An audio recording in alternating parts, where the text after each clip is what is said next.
I think it's the beginning of a difficult piece, and I would just put the context of Microsoft and Google earnings, and their outlook is actually favorable, even for Google. Google's down today because of the impact of Eastern Europe on YouTube, but their core business up 24% year over year. That is steady. That's the same growth that we've seen in the last 4 years.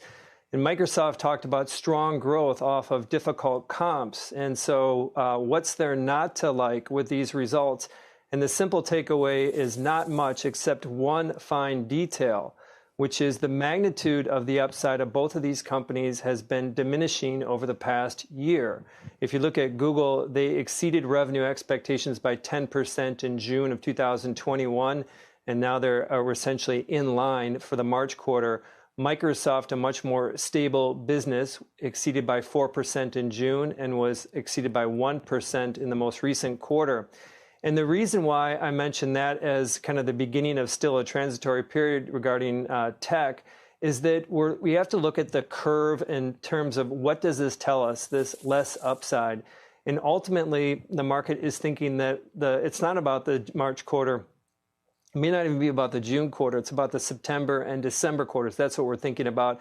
And of course, the recession. And that may or may not happen. But I think what will probably happen is there's going to be some sort of relief around this earnings period. I think Apple's numbers are going to be strong. I think there's going to be a relief.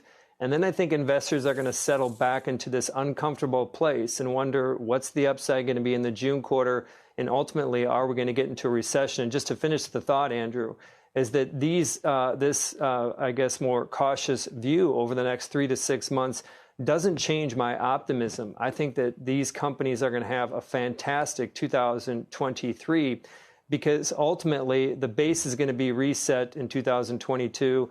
And I think that that's going to provide some strong growth and that upside will return in 2023. But the simple takeaway is I was relieved last night, but I don't think we're out of the woods yet.